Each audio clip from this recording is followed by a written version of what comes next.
Қарақұдық мұнай жауапкершілігі шектеулі серіктестігінің экологиялық жобалар бойынша қоғамдық тыңдауына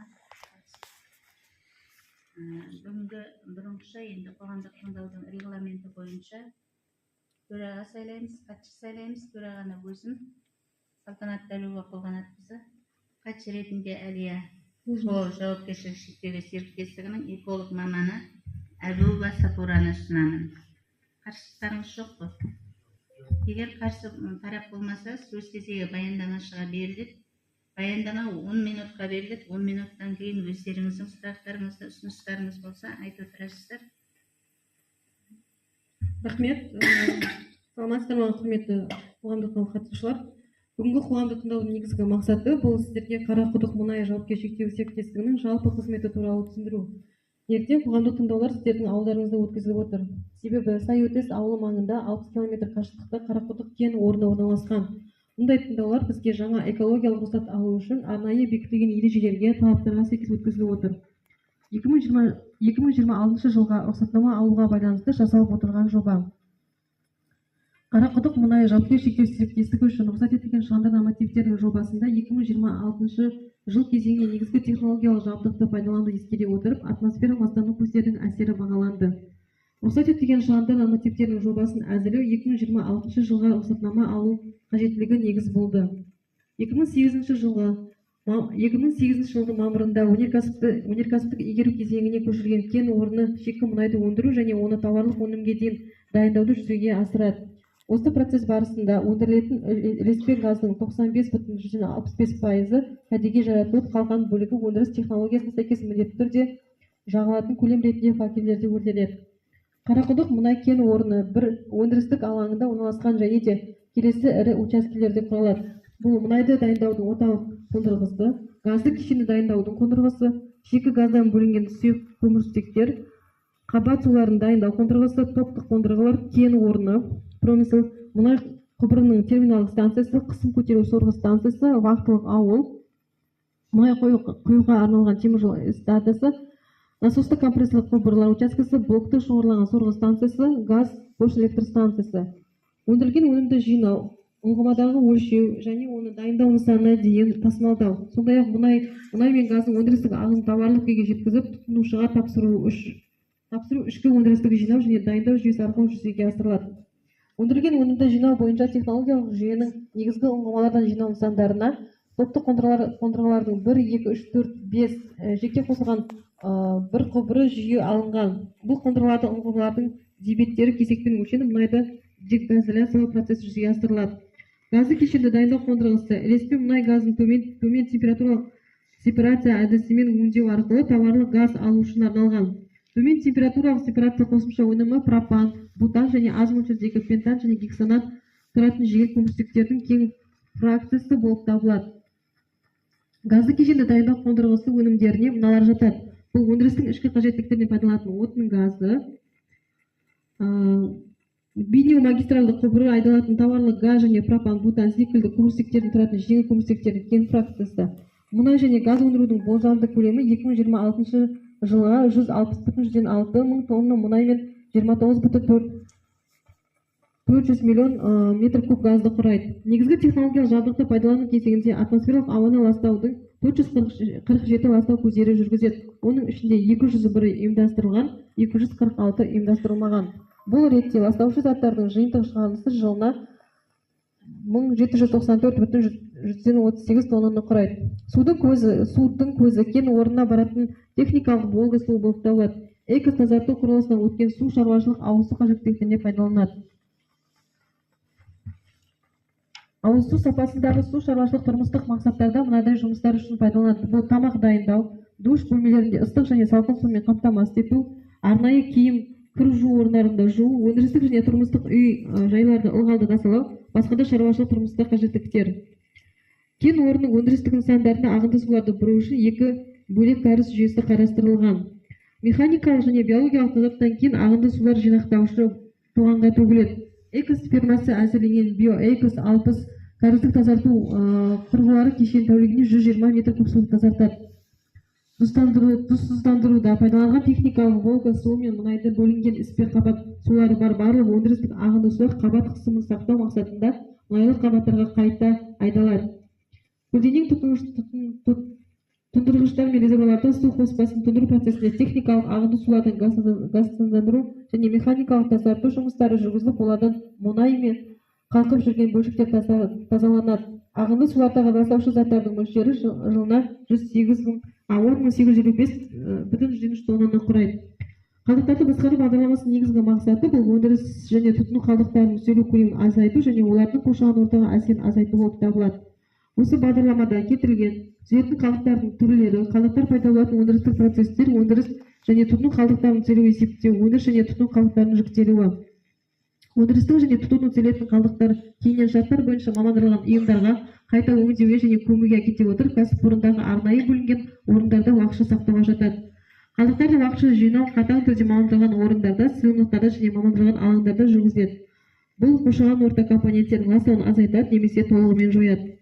Қарақұдық жауапкершілігі серіктестік балансында меншікті полигон бар, бірақ 2015 жылы полигон толықтай тазартылды. Қазіргі уақытта полигон жойылмаған, бірақ онда қалдықтар орналастырылмайды. Қарақұдық мұнай жауапкершілігі өз полигон қалдықтарды орналастырмайды.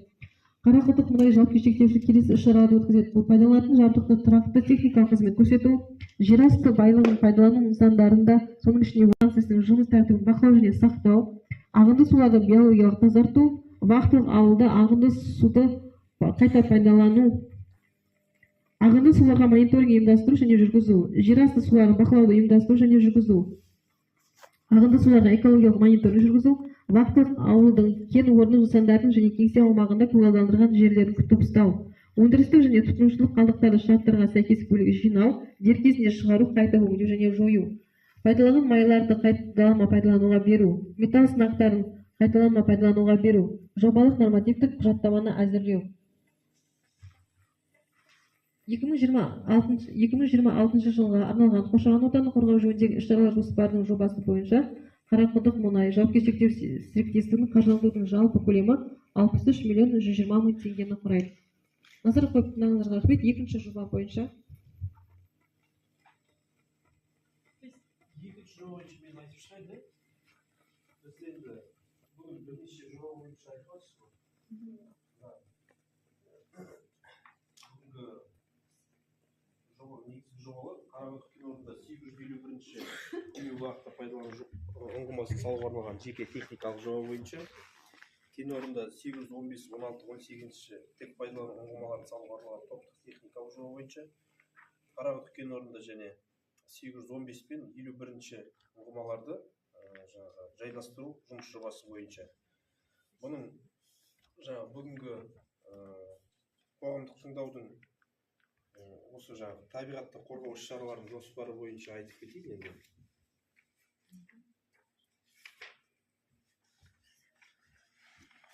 Бұл проектілердің негізінде ұңғымаларды салу кезінде барлық нормативтік ережелер міндетті түрде сақталады. Қауіпсіздік техникасы бойынша мерзімді нұсқаулықтар мен сабақтар өткізіледі. Барлық жұмысшыларға сәйкестік қажеттілігі туралы үнемі ескерту, қауіпсіздік ережелері туралы ескертіліп отырылады. Бұрғылау жабдығының астына топырақты гидрооқшаулау, химиоагенттер мен бұрғылау ерітіндісінің қорлары, металл ыдыстарда бұрғылауға арналған материалдар және бетон алаңдардың арнайы қоймаларда сақталуы тиіс. Жаңа жоғары тиімді экологиялық таза майлау материалдарын пайдалану, табиғи шикізат негізіндегі қоспалар, бұрғылау қалдықтарының қатты фазасын бөлу және оларды арнайы полигонға тасымалдау, жанар-жағармай құю, сақтау, тасымалдау бойынша барлық операциялар жауапты тұлғалардың бақылауында болуы және қауіпсіздік ережелерін қатаң сақтау тиіс. Резервті қойманы отын мен тұрғын вагондардан алыс қашықтықта орналастыру және де жанар-жағармайдың уақытылы жою, яғни алдын алу. Енді барлық цифрларды айтып қажет емес шығар деп ойлаймын, потому что слайдта бәрі көрсетілген. Қосымша сұрақтар болса, осы жобалар бойынша. Жалпы сіздерде ұңғымалар көбейеді, бірақ адам алмайды да жұмысқа. Неге сол? Ұңғыма көбейген сайын адам жұмыс жасамай ма? Сол мысалы 2-3 оператор ғана жүре ме сол жерлерде? Неге ол мысалы көбеймейді? Ұңғыма көбейген сайын адам алыну керек қой. Ұңғыма көбейгенде бізде мысалға сәйкесінше кейінгі бұрынғы ұңғымаларды мысалы консервация жасатса, бұрынғы басында. Ол жерде де жазылған ғой жаңағы жерде, олай қалпына келтіріледі. жаңартылады деп тұр ғой. Енді жаңадан салынған болмай ма дегенім. Енді түсінікті, бірақ енді кадр мәселесі бойынша біз жауап бере алмаймыз да бізге адам. Мен түсініп тұрмын сіздің сұрағыңызды.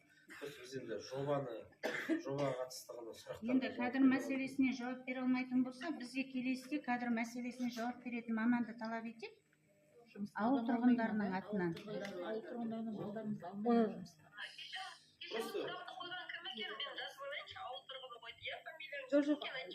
Жоқ, Свет ауыл тұрғыны емес, төраға қойып отыр.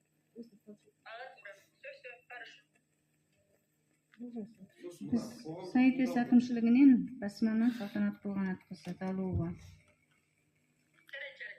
Қоғамдық тыңдауды өткізудің тәртібі бойынша осындай специалист Мамандар келетін білеміз ғой, бірақ енді бізге де нақты жауап беретін адам керек қой. Үнемі бір сұрақпен бір немен кете береді ғой, мысалға қоғамдық тыңдау деген.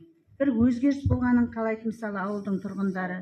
Бір-екі адамның алынғанын қалайды. Жылына неужели бір адам алынбайды бізден? Мына не бойынша, мына 250 жаңа ұңғымаларды айтып отыр ғой. 2022 жылдан бері келеді. Ұңғымалар қазылып жатқан жоқ. Қосын дейді, қосамыз.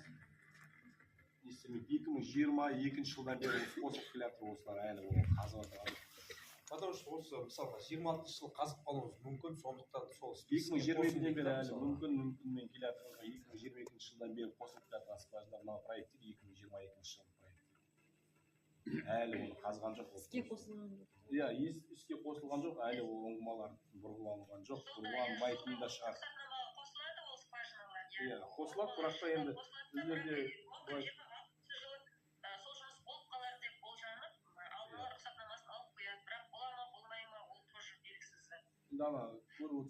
Енді болған жағдайда мүмкін адам алатын шығар.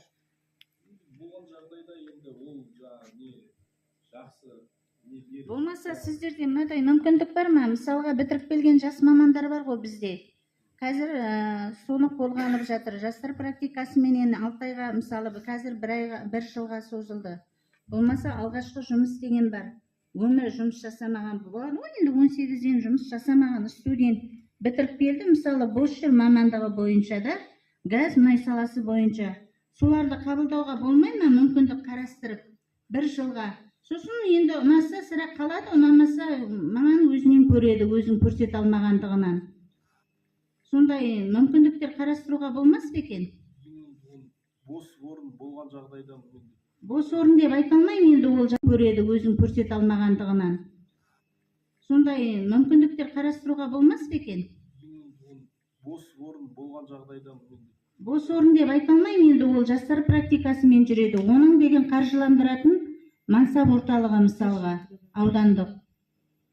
Негізі аудандық мансап орталығымен жұмыстар жасалынады ғой. Біздерде мысалға жаңағы айсервис деген бір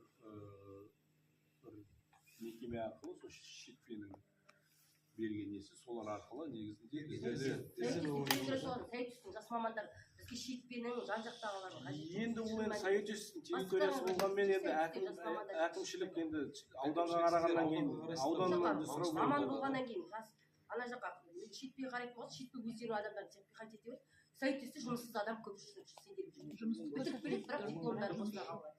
Соған шұғылдану керек қазір деген. Біздер шыны керек енді мекемен дейтін бар ғой, былай айтқанда гүлденіп отырған жоқ, жайлап не істеп келе жатыр. Мына қарап отырсаңыз, биыл мысалы келесі жылы 160 мың деп отыр, итого орындалмай жатыр. Жайлап ол 4-5 жылда ертең дейтін даже может жабылып қала ма, адам алу жағынан шыны керек. Жоқ, адам алмаса да жаңағыдай жастар практикасымен мысалға жастарды үйретуге дейін да.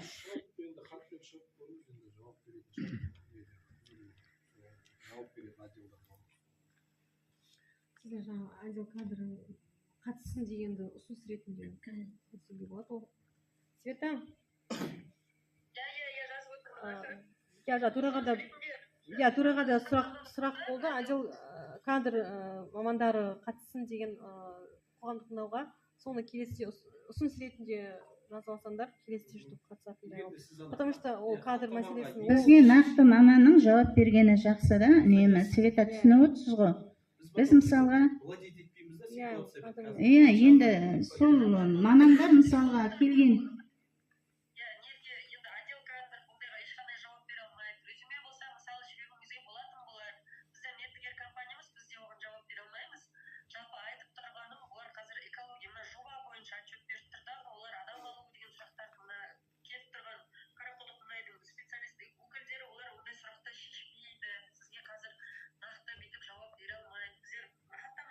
бірақ осы хаттамаға қосуға болады ғой ішіне. Болады, Соған сосын қосып, ретінде ана кадр бөлімінің бастығын келесі бастығы мысалы келесі істеген кезде міндетті түрде қатыссын деп, может, өзіңіздің қосыңыз енді. Хаттама енді ұсыныс ол екі ретінде жақта да қоссақ жасалады ғой. келесі, чтобы они участвовали. біз үнемі осы бір нені тыңдай бергіміз келмейді да. Жалпы қоғамдық тыңдаудың мұнда бізге не қатысы бар деп ойлаймын да. Енді ол заң Заң болса да енді біз соны, біз де заңмен жаңағы кадр бөлімінің келгенін жақсы көріп отырмыз. Енді сіздер енді кадр бөлімі дейсіздер да, енді заңды жазғанда қандай жұмысты атқарасыздар, соны халыққа түсіндірін дейді да. Біз сол жұмысты түсіндіруге болады, не жұмыстар жасалынады. Ал енді мысалға жұмысқа алу болсын, басқа да социальный, Жалпы адамдардың өздеріңіз де байқайтын шығарсыңыз, қоғамдық тыңдауға адамдар келгісі келмейтінін да, тұрғындардың. Себебі оларға қызықсыз, ең болмаса бір қызығушылығы болса келеді ғой, адамдар мысалы қатысқысы келеді. Біздер мысалы жұмысқа адам аламыз десе, әркімнің өзінің қызығушылығы болады ғой, келіп қатысқысы келеді. Бір сарын, бір келеді, кетеді, болды мысалы. Шынын айту керек та қазір. Болды, басқа сұрақ бар ма? Басқа сұрақтар сіз Департамент экологиядан бізге онлайн отыр, кім екенін айтып жібересіз ба өзіңізді? Саламатсыздар ма? Айжелка Жанаргүл Серікқызы, Маңғыстау облысы бойынша департаментінің экологиялық реттеу бөлімінің бас маманы. Жарайды, рахмет. Сұрақ жоқ. Басқа сұрақ жоқ қой? басқа ұсыныстарыңыз, сұрақтарыңыз жоқ. бәріміз бір мақсатта баламызды жұмысқа алады ма екен деген үмітпен келеміз, осыған қатысамыз.